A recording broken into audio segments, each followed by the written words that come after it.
Mesdames, Mesdemoiselles et Messieurs, comme vous le savez, comme nous n'avons pas cessé de le répéter à travers tous les intervenants qui se sont succédés sur ce plateau, nous avons remarqué que les réseaux sociaux appartiennent à la génération du Web 2.0, que l'utilisateur n'est pas seulement aujourd'hui un consommateur, mais il est aussi acteur. Il crée du contenu grâce à des textes, à des vidéos, à des photos, à la différence de l'Internet traditionnel. Ce qui peut paraître sympathique peut devenir dangereux et à mon sens incontrôlable. Car derrière chaque réseau social, il y a une organisation, des personnes qui voient toutes nos données, ce qui signifie que rien n'est privé, mais que tout est public. Quelques statistiques, juste pour rafraîchir les mémoires des personnes qui nous ont rejoints pour ces panels. Chaque minute, d'après ces recherches, 3 millions de contenus partagés sur Facebook, 4 millions de recherches sur Google, 300 000 tweets envoyés et 75 heures de vidéos téléchargées. Les risques sont nombreux. Ça peut être la cybercriminalité, ça peut être le cyberharcèlement, ça peut être les agressions sexuelles, ça peut être le contact indésirable, ça peut être également l'utilisation des données à des fins commerciales, avec même ce qu'on peut appeler de l'usurpation d'identité. Donc la part de l'humain est engagée dans ce processus, raison pour laquelle nous avons appelé des experts pour nous entretenir sur la question, sur ce qu'on peut appeler communément le panel 4, et qui a pour intitulé « Réseaux sociaux, est-ce la fin de la vie privée ?» Pour cela, j'appelle à mes côtés une amie experte en blogosphère, qui est la directrice générale de Brand Factory, Madame Nawel Houti. Sous vos applaudissements, on reste toujours dans la même dynamique. J'appelle également Monsieur Rachid Adouchen, directeur du département système d'information à la CNDP, la Commission nationale de contrôle de la protection des données à caractère personnel. Merci. Et j'appelle également, comme ça, pas pour gagner du temps, mais pour qu'il soit un petit peu avec nous en témoignage, le panel 5 qui va traiter le service public et le digital. J'appelle Si Mehdi Fakir, consultant et expert comptable. Si Adnan Habib, directeur du développement système d'information à la LIDEC. Et Madame Ben Saïd Imen, chef de service amélioration du cadre du consumérisme au ministère. Et tout à l'heure, certainement, probablement, Youssef Adnani nous rejoindra pour un témoignage sur la relation entre RSE et digital. Super. Messieurs, ah voilà, maintenant il y a une parité. Il y a 3 hommes et 2 femmes. Je suis heureux. D'accord, hein? Il y a une parité. 3 femmes et 2 hommes. Pas de souci. D'accord? Alors c'est parti. D'abord avec Madame Nawel Houti, qui va nous entretenir sur un certain nombre de points en échange, d'accord, pour faire les choses, en échange avec votre âme serviteur, mais également avec vous, d'accord. Et elle va nous entretenir sur une thématique qui a été convenue avec Sinabil Sofer, les influenceurs et les réseaux sociaux à la frontière entre la vie privée et la vie publique. Et c'est là où, Nawel, et je te remercie tout particulièrement, de nous faire un tour d'horizon de la naissance des influenceurs, d'accord, de nous dire qui sont-ils et comment on les voit, les réseaux utilisés, cette transition entre Facebook et Instagram, mais aussi la question du développement des followers, mais également les photos personnelles et les photos professionnelles, qu'est-ce qu'il en est? Je te laisse la parole pendant à peu près 8-10 minutes pour pouvoir après aller de l'avant. D'accord? Et on se permettra, Nawel, un échange ou juste à la fin de ton intervention, peut-être des questions qui peuvent interpeller rapidement le public. Merci Nawel de ta présence parmi nous. Merci. Merci, merci. Voilà, il faut juste élever un peu la voix, voilà, même féminine soit-elle, pour essayer. Merci beaucoup, merci CST, et merci à Nabil Sofer pour avoir organisé cette journée qui est une journée intéressante et qui est dans le mood du digital et de la consommation du digital. Donc, par rapport à la première question, c'est-à-dire la naissance des influenceurs, il faut savoir qu'au Maroc, les influenceurs, ça ne date pas de très longtemps. Ça s'appelait des blogueurs. En fait, l'idée, c'était qu'il y avait des personnes qui, à un moment donné, ont créé leur blog.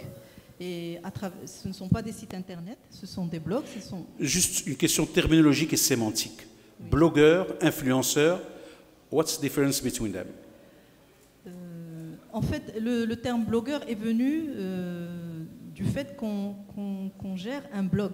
D'accord. Un blog, c'est une page sur Internet ou un site qui nous appartient, qui n'est pas une entreprise. C'est une initiative privée. Privée, et dans qui ne recommande aucune autorisation. Non, qui ne recommande, c'est des templates qu'on prend sur Internet et on crée son blog et on commence à raconter sa vie dans le blog. Donc ça peut être des conseils, ça peut être une idéologie qu'on a envie de partager, ça peut être beaucoup de choses. Et donc on a des gens qui vont s'abonner au blog. Et c'est de là qu'est venue la terminologie blogueur. D'accord. Donc par la suite, historiquement, il y a eu la création des réseaux sociaux, notamment Facebook. Donc, d'accord. Il y a Déo qui était lancé à un certain moment. C'était un réseau plutôt professionnel. Et ensuite, il y a Facebook qui est arrivé.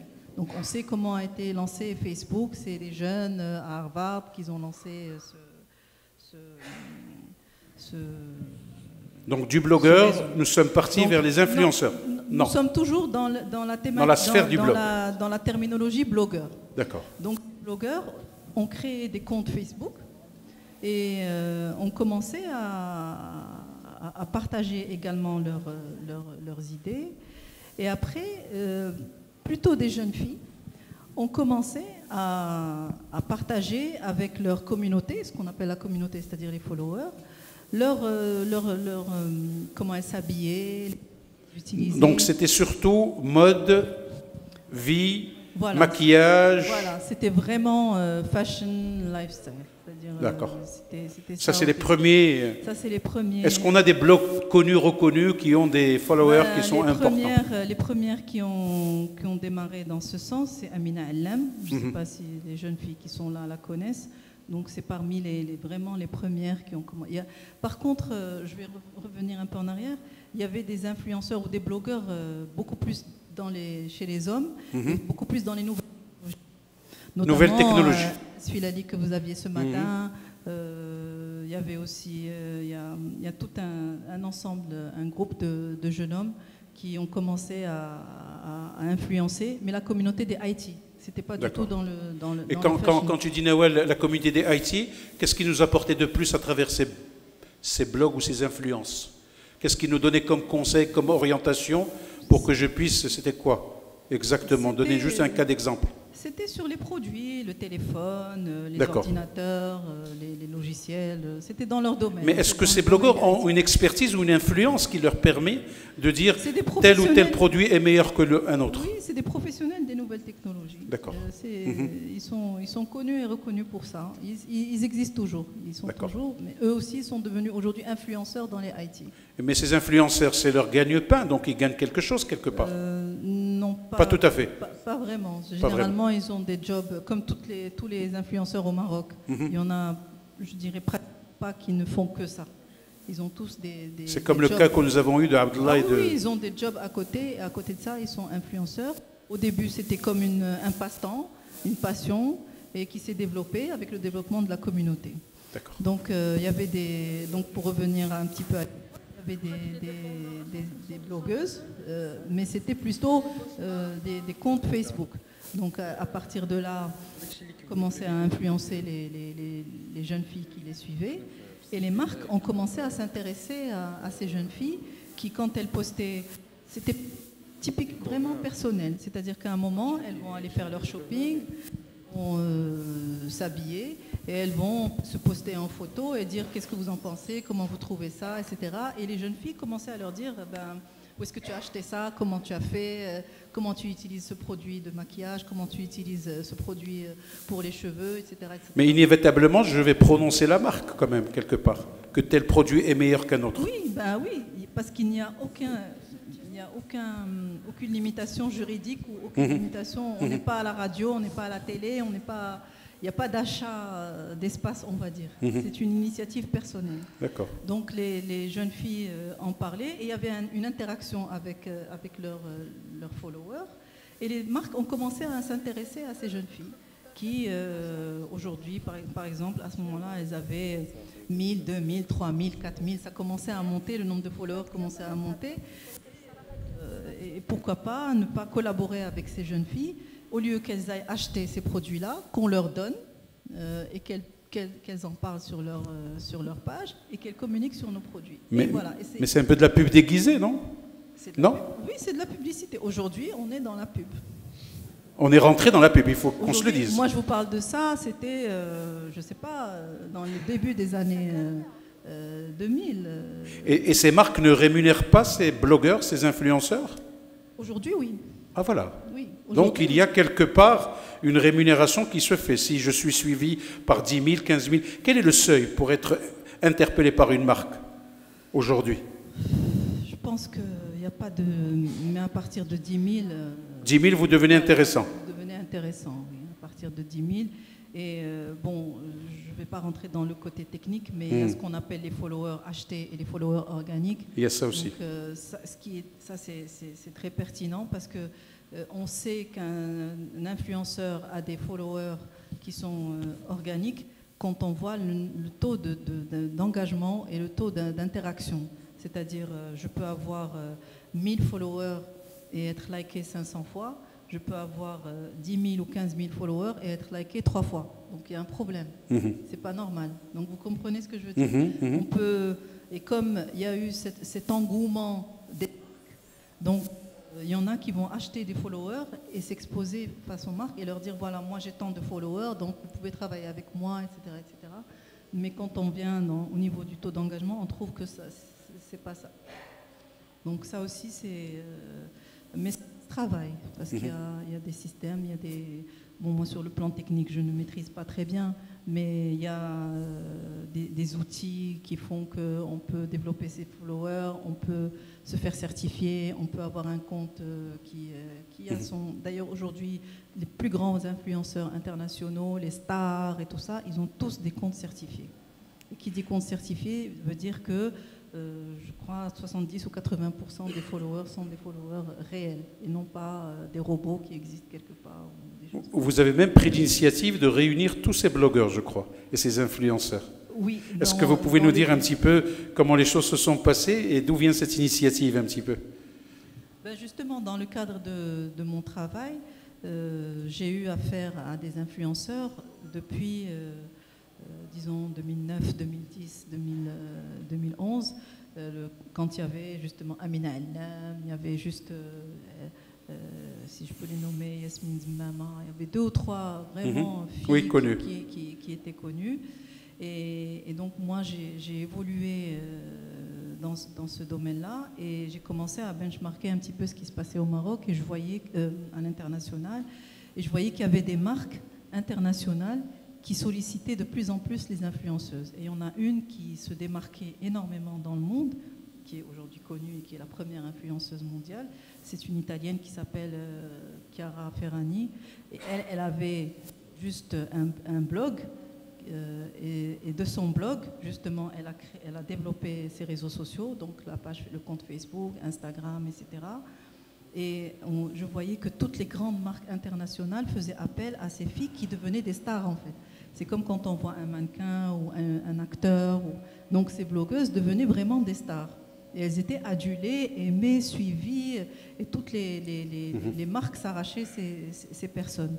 Et comme chez nous, ça démarrait, ben, l'idée m'est venue de professionnaliser ces jeunes filles qui avaient du potentiel, que les marques ont commencé à solliciter, et pourquoi pas les solliciter dans un cadre organisé pour un impact plus efficace, on va dire, de ce qu'elle faisait en termes de communication.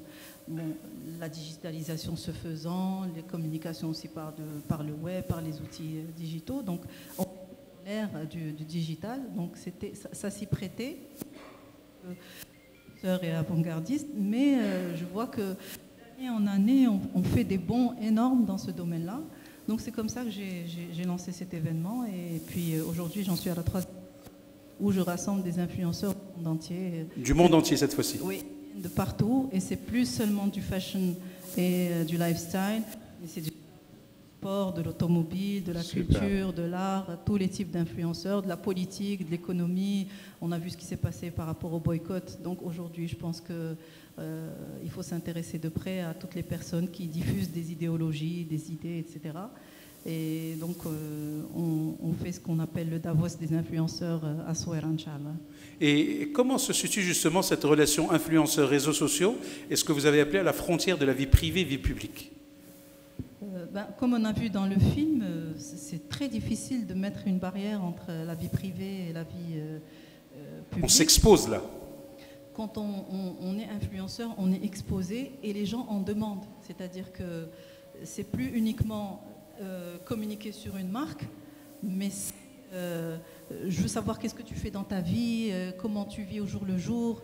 Et on le voit partout. J'ai ma fille, elle a 5 ans, elle me dit je veux être youtubeuse. Elle suit des petits qui sont Swan et Néo, ses 2 frères, et c'est leur mère qui les a transformés en influenceurs. Aujourd'hui, tous les gamins suivent ces deux jeunes garçons, donc les jeux, etc. Ça part aussi dans les jeunes, dans le gaming. Aujourd'hui, les jeunes, les adolescents, les jeunes, ils suivent des gamers. Donc aujourd'hui, ça touche... Et ça peut aller jusqu'à où? Ça risque de s'arrêter, ça risque d'avoir une fin, ça risque de porter préjudice par moment? Porter préjudice, après, quand il y a une atteinte à la dignité ou à la personne, avec des insultes, avec des choses comme ça. Parce que ça peut arriver, on a des cas d'exemple qui sont arrivés. Quand on s'expose à tout. On s'expose à des gens qui vont nous aimer, on s'expose à des gens qui vont nous détester, et on s'expose à des gens qui vont nous insulter. Mais il y a des moyens, c'est-à-dire qu'on bloque les gens, on ne les laisse pas. Et quand on est professionnel, il y a des moyens de limiter, je veux dire, l'interaction négative avec des influenceurs. Par rapport à la limite entre la vie privée et la vie publique, elle est très difficile à mettre on rentre dans un champ large. On s'expose et on assume. D'autres choses à rajouter, Nawel, par rapport à cet échange concernant les influenceurs, les blogs et leur relation avec les réseaux sociaux? Justement, pour revenir à cette histoire de la limite entre la vie privée et la vie publique, juste un cas que j'ai lu dans la littérature. C'est que par exemple, la vie professionnelle aussi peut être impactée.